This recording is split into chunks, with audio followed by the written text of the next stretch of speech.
Hai semua, saya Jendra. Terima kasih telah menonton video ini. Jangan lupa like, share, dan subscribe untuk mengikuti video-video terbaru lainnya di channel ini. So, let's do it!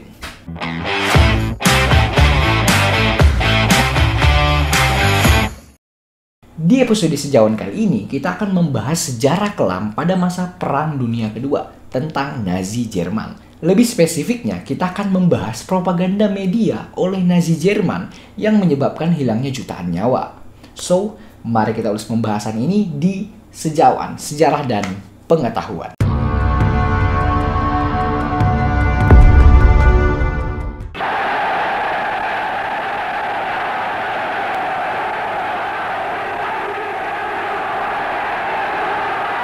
Sebelum masuk ke pembahasan, apa itu propaganda?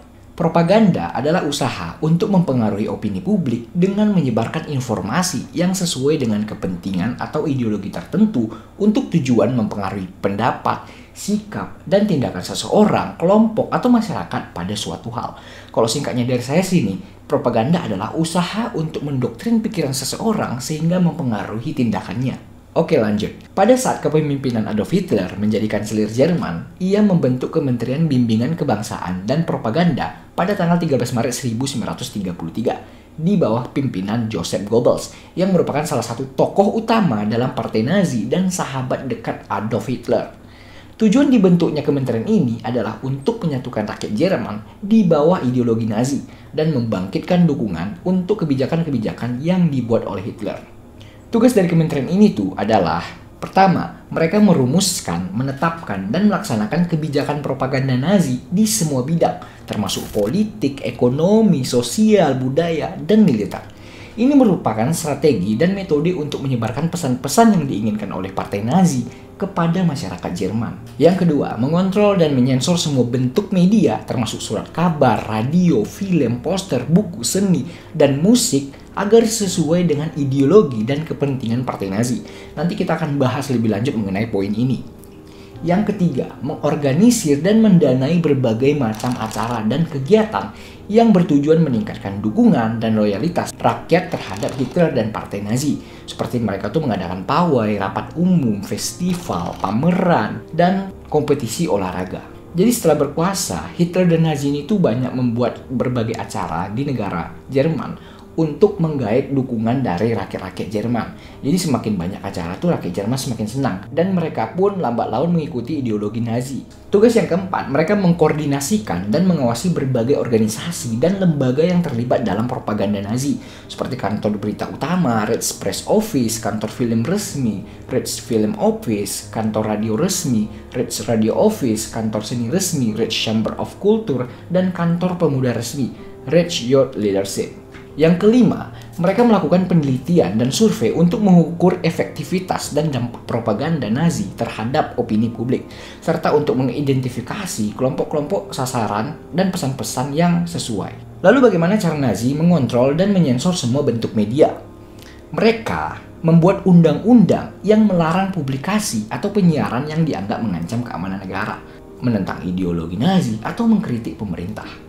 Mereka juga mengganti lalu menunjuk editor, wartawan, sutradara, seniman, dan penulis yang loyal terhadap Nazi dan bersedia mengikuti pedoman Nazi. Mereka juga mengawasi dan meninjau semua konten media sebelum dipublikasikan atau disiarkan dan menghapus atau mengubah bagian-bagian yang tidak sesuai dengan standar Nazi. Mereka juga menyita dan membakar media yang dilarang, seperti buku-buku yang ditulis oleh Yahudi, komunis, atau penulis asing. Mereka melarang dan membatasi akses publik terhadap media asing, seperti radio, surat kabar, atau majalah dari negara-negara musuh. Mereka menghukum dan menangkap orang-orang yang melanggar aturan sensor media, baik pembuat maupun konsumen media. Lalu, apa yang dilakukan Nazi lewat propaganda melalui media? Mereka menggunakan media untuk menyebarkan ideologi Nazi yang menonjolkan superioritas ras Arya, antisemitisme, nasionalisme, dan loyalitas kepada Hitler. Mereka menggunakan media untuk memanipulasi opini publik dan menimbulkan rasa takut, benci, dan marah terhadap musuh-musuh Nazi seperti kaum Yahudi, komunis, Sekutu Barat, dan Uni Soviet. Mereka juga menggunakan media untuk mempromosikan kegiatan-kegiatan Nazi yang bertujuan meningkatkan kesejahteraan rakyat Jerman, seperti program kerja paksa, pembangunan infrastruktur, pengembangan senjata, dan perluasan wilayah. Selanjutnya, mereka juga menggunakan media untuk menggalang dukungan dan partisipasi rakyat dalam Perang Dunia Kedua, seperti dengan mengadakan kampanye penghematan bahan bakar, perekrutan tentara sukarela, dan pengumpulan sumbangan. Nazi menggunakan teknik-teknik propaganda yang beragam untuk mempengaruhi opini publik. Jadi bukan cuma olahraga bela diri aja yang punya teknik, bahkan propaganda juga punya. Beberapa teknik antara lain, pengulangan, mengulang-ulang pesan yang sama.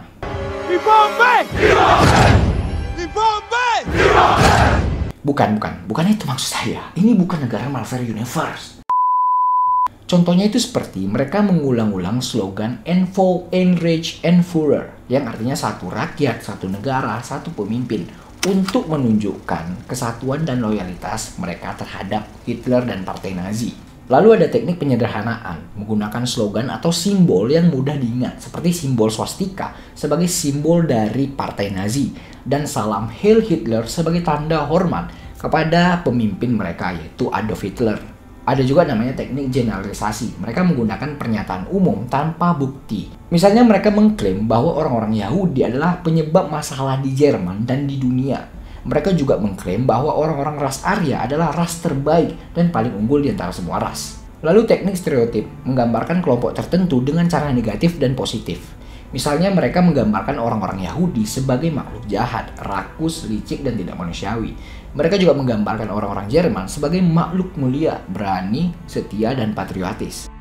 Menggunakan kesaksian, mereka menggunakan tokoh terkenal atau berwibawa untuk mendukung pesan. Mereka menggunakan film-film yang dibintangi oleh bintang-bintang populer seperti Lilda Gover untuk membantu meningkatkan popularitas partai Nazi di Jerman. Mereka juga menggunakan pidato-pidato Hitler yang karismatik dan menggugah untuk membangkitkan semangat dan dukungan rakyat Jerman. Und den kleinen Rest der ihm verbliebenen Waffen zu zerstören, wenn die anliegenden Nationen ebenso restlos das Gleiche tun. Ada juga namanya teknik bandwagon, menunjukkan bahwa banyak orang yang mendukung pesan. Mereka menampilkan gambar-gambar pawai massa atau rapat umum yang dihadiri oleh ribuan orang yang menyuarakan dukungan kepada Hitler dan partai Nazi. Mereka juga menampilkan gambar-gambar anak-anak dan pemuda yang bergabung dengan organisasi-organisasi seperti Hitler Youth atau League of German Girls. Mereka juga menyebarkan ketakutan, menimbulkan rasa takut atau ancaman jika tidak mendukung pesan. Mereka juga menakut-nakuti orang-orang dengan gambar-gambar perang atau kekerasan yang terjadi jika Jerman kalah atau didominasi oleh musuh-musuhnya. Jadi tuh mereka tuh dipertontonkan bahwa ini loh nasib kalian jika kita kalah. Jadi membuat rakyat Jerman itu semakin semangat lagi agar mereka tuh tidak terkalahkan. Karena kalau mereka kalah, maka nasib mereka tuh seperti gambar-gambar atau video-video yang ditunjukkan oleh Hitler dan partai Nazi. Lalu, apa dampak propaganda Nazi terhadap masyarakat Jerman? Propaganda ini meningkatkan dukungan dan loyalitas masyarakat terhadap Hitler dan partai Nazi, serta menumbuhkan rasa bangga dan percaya diri sebagai bangsa Jerman. Propaganda ini juga mendorong masyarakat untuk berpartisipasi dalam kegiatan-kegiatan Nazi, seperti menjadi anggota organisasi Nazi, menyumbang dana atau barang, bekerja di industri perang, atau bergabung dengan militer.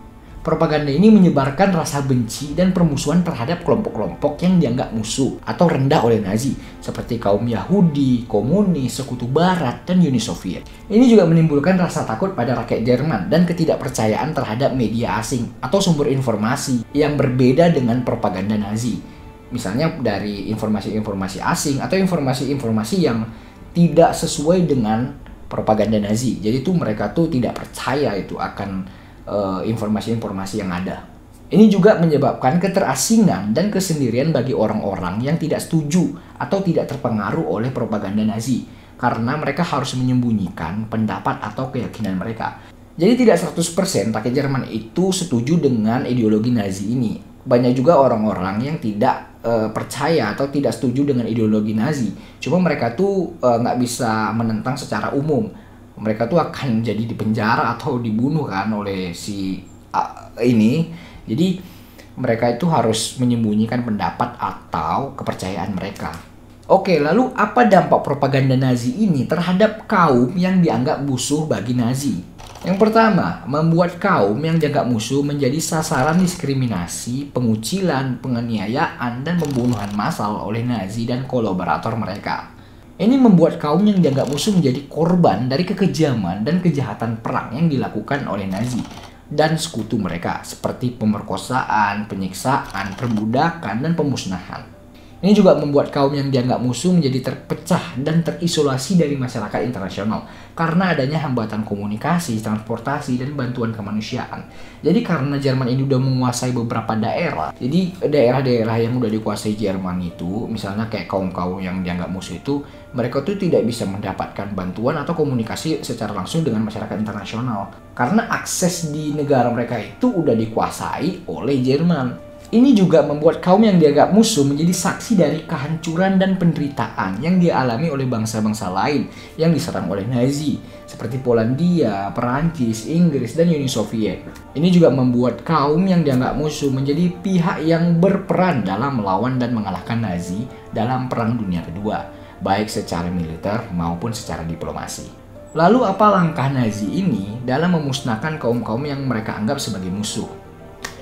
Mereka membuat undang-undang dan kebijakan yang membatasi hak dan kebebasan kaum yang dianggap musuh, seperti Undang-Undang Nuremberg, yang menghapus kewarganegaraan dan hak sipil orang Yahudi. Kaum Yahudi dibatasi dalam melakukan segala kegiatan, dan juga melarang mereka untuk melakukan hubungan pernikahan dengan orang Jerman. Apabila mereka melanggar peraturan tersebut, mereka akan dihukum penjara atau kerja paksa. Langkah Nazi juga membentuk organisasi atau pasukan khusus yang bertugas menangkap, menahan, dan menginterogasi kaum yang dianggap musuh seperti Gestapo, Geheime Staatspolizei, polisi rahasia negara, SS, Schutzstaffel, pasukan perlindungan, dan SD layanan kesehatan keamanan maksud saya. Aduh, salah satu semua ini, sorry guys. Lalu juga mereka mendirikan kamp-kamp konsentrasi, kamp-kamp kerja paksa, dan kamp-kamp pemusnahan di berbagai wilayah yang diduduki oleh Nazi, di mana kaum yang dianggap musuh dipaksa bekerja tanpa upah, disiksa, dieksperimen, dan dieksekusi. Nazi juga melakukan pembantaian massal terhadap kaum yang dianggap musuh dengan menggunakan senjata api, gas beracun, atau cara-cara lain, baik dari dalam maupun di luar kamp-kamp. Mereka juga melakukan perampasan dan penghancuran terhadap harta benda, tempat ibadah, dan warisan budaya kaum yang dianggap musuh. Oke, sekarang kita akan membahas kamp-kamp yang dibangun oleh Nazi dan kekejaman di dalamnya. Jadi geng, Adolf Hitler ini melalui kebijakannya memerintahkan untuk membangun kamp-kamp di wilayah yang mereka sudah kuasai. Tujuan dari kamp-kamp ini itu tuh untuk memenjarakan, mengeksekusi, dan mengeksploitasi kerja paksa para tahanan perang. Para tahanan perang Nazi ini tuh diantaranya adalah komunis, anggota serikat pekerja, pejuang perlawanan, dan orang-orang Yahudi. Awalnya orang-orang Yahudi itu mengira mereka tuh ditahan untuk dipenjara atau melakukan kerja paksa. Namun naas, mereka dikirim untuk dimusnahkan seiring dengan tujuan Adolf Hitler, yaitu memusnahkan seluruh kaum Yahudi yang ada di Eropa dengan menggunakan gas beracun dan krematorium. Peristiwa ini tuh dikenal dengan nama Holocaust. Oke, kita akan masuk mengenai kamp-kamp yang dibangun oleh Nazi dan Hitler ini. Yang pertama ada Camp Dachau, kamp konsentrasi pertama yang dibuka pada Maret 1933 di luar Munich, Jerman. Camp ini terutama digunakan untuk tahanan politik dan merupakan camp yang beroperasi paling lama hingga pembebasannya pada April 1945. Perkiraan jumlah korban di camp ini tuh sekitar 32.000 orang. Oke, selanjutnya ada Camp Auschwitz, kompleks camp terbesar yang dibangun oleh Nazi, terdiri dari 3 camp utama yang digunakan untuk kerja paksa dan 1 camp pemusnahan yang menggunakan kamar gas dan krematorium. Camp ini menjadi tempat pembunuhan massal terhadap orang-orang Yahudi dan kelompok-kelompok lain yang menjadi korban Holocaust. Perkiraan jumlah korban di camp ini tuh mencapai 1,1 juta jiwa, cuy. Itu gila, cuy, banyak kali, men. Camp Treblinka, salah satu camp pemusnahan utama yang dibangun oleh Nazi di Polandia, bagian dari operasi Reinhardt yang bertujuan untuk membunuh orang Yahudi di Polandia. Camp ini menggunakan kamar gas dan lubang api untuk membunuh para tahanan. Perkiraan jumlah korban di camp ini tuh sekitar 925.000 orang. Selanjutnya ada Camp Sobibor, salah satu camp pemusnahan utama yang dibangun oleh Nazi di Polandia, bagian dari operasi Reinhardt juga. Camp ini menggunakan kamar gas untuk membunuh para tahanan.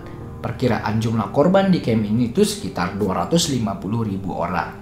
Selanjutnya ada Camp Belzec, salah satu camp pemusnahan utama yang dibangun oleh Nazi di Polandia, bagian dari operasi Reinhardt juga. Camp ini menggunakan kamar gas untuk membunuh para tahanan. Perkiraan jumlah korban di camp ini itu sekitar 600.000 orang. Korban-korban dari camp konsentrasi ini rata-rata dikuburkan secara massal. Mereka membuka satu lahan luas, kemudian digali dan menguburkan mereka di galian tersebut secara massal. Data-data jumlah korban tersebut saya ambil dari berbagai macam sumber, namun tidak ada kepastian mengenai berapa jumlah korban jiwa konsentrasi. Maksudnya jiwa di camp konsentrasi akibat kekejaman ini. Jadi propaganda itu bisa menyebabkan kekejaman sebanyak itu, men. Itu semua nyawa, men. Kayak gak ada harganya, cok. Tapi propaganda tidak berhenti di situ saja. Sampai saat ini pun propaganda masih saja digunakan untuk kepentingan politik, kelompok, komersil, bahkan agama. Apalagi di tahun-tahun pemilu, propaganda sering jadi model kampanye untuk menggait suara. Jadi pastikan kalian jangan menyerap informasi secara mentah. Cari tahu dulu kebenaran informasi tentang sumber yang memberikan tersebut, kredibel atau enggak. Atau kalian mencari tahu sendiri tentang fakta-fakta yang relevan agar informasi yang kalian serap tidak bersifat sesat. Oke, sampailah kita di penghujung acara. Sekali lagi aku mau bilang terima kasih banyak kalian yang udah nonton video ini. Apabila ada kesalahan kata dan penyebutan sepanjang video, mohon dikoreksi dan dimaafkan. Saya Jendra, sekian dari saya. Sampai jumpa di video berikut lainnya. Bye!